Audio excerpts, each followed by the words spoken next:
नमस्कार दोस्तों। आज हम जानेंगे कर्मों का फल हमें कैसे मिलता है।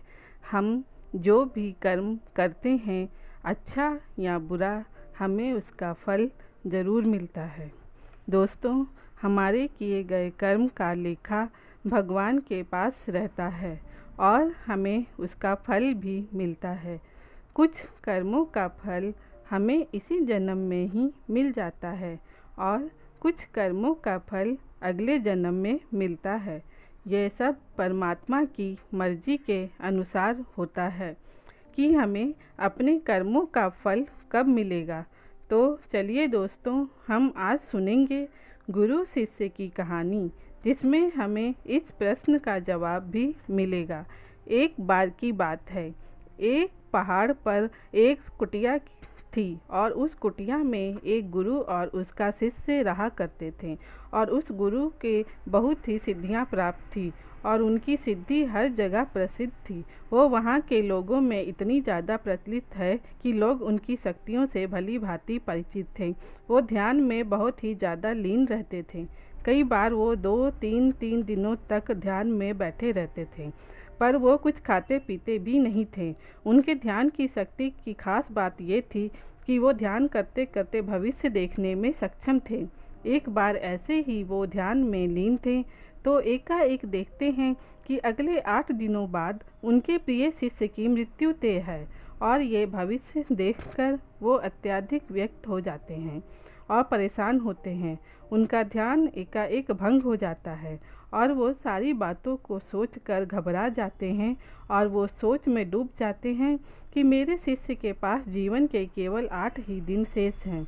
इसके बाद गुरु अपने शिष्य के पास जाते हैं और उसे कहते हैं कि मैं सोच रहा हूँ कि तुम अगले 8 दिनों के लिए अपने परिवार के पास उनके गांव में मिलने के लिए चले जाओ। यह बातें सुनकर उनका शिष्य बहुत ज़्यादा खुश हो जाता है और वो अपने गुरु को कहता है कि गुरुजी, सच में मुझे भी बहुत दिनों से अपने परिवार वालों की याद आ रही थी। मैं भी सोच रहा था कि मैं भी अपने परिवार वालों के पास जाकर मिल लेता हूँ। और वो अपने गुरु से आज्ञा लेते हुए पहाड़ी से नीचे की ओर चलना शुरू कर देता है। लेकिन वो इस बात पर ध्यान नहीं देता है कि उसके गुरु की आंखों में आंसू आए हुए होते हैं। वो चलते चलते पहाड़ से जैसे ही नीचे एक समुद्र के पास पहुंचता है तो देखता है कि रेत के टीले के पास चींटियों का घर था और उस घर से बहुत सारी चींटियां बाहर की तरफ आ रही थी और वो बहुत सारी चींटियां अंदर की तरफ जा रही थीं।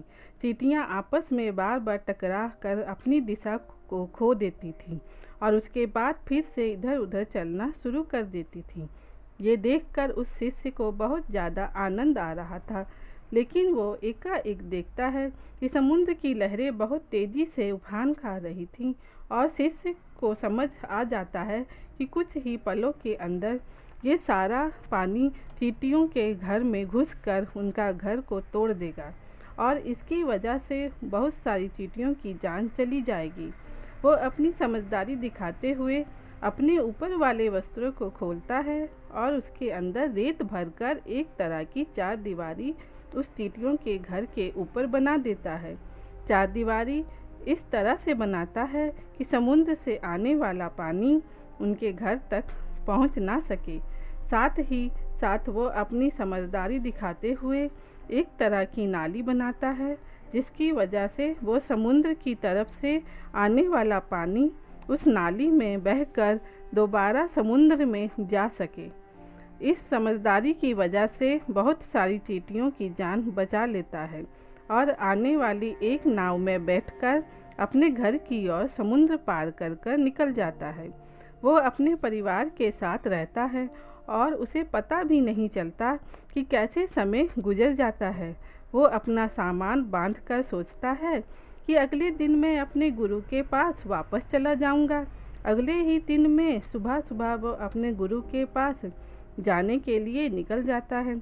वहाँ उसके गुरु कुटिया में बहुत ही ज़्यादा दुखी होते हैं। उनको लगता है कि उनके शिष्य के 8 दिन पूरे हो गए, अब तक तो मेरा शिष्य इस दुनिया को छोड़कर जा चुका होगा। वो गुरु उसके दुख में होते हैं कि एकाएक वो देखते हैं कि कोई मनुष्य उनकी कुटिया की ओर आ रहा है। वो जब ढंग से देखते हैं तो उनको पता चलता है कि ये तो उन्हीं का शिष्य है जो उनकी ओर चला आ रहा है। वो दौड़कर एकाएक अपने शिष्य के गले लग जाते हैं और अपने शिष्य का हाल चाल पूछते हैं, और शिष्य का ये देखकर चौंक जाता है। गुरु को समझ नहीं आता कि कैसे उनका देखा हुआ भविष्य गलत हो गया। वो अपने शिष्य से पूछते हैं कि बेटा, तुमने इन 8 दिनों में क्या क्या किया। शिष्य अपने परिवार के साथ बिताए हुए सारे पलों के बारे में बता देता है, लेकिन उसके गुरु को ऐसा कुछ भी इन 8 दिनों में खास नहीं लगा। फिर शिष्य कहता है कि मैं आपको एक बात बताना भूल गया।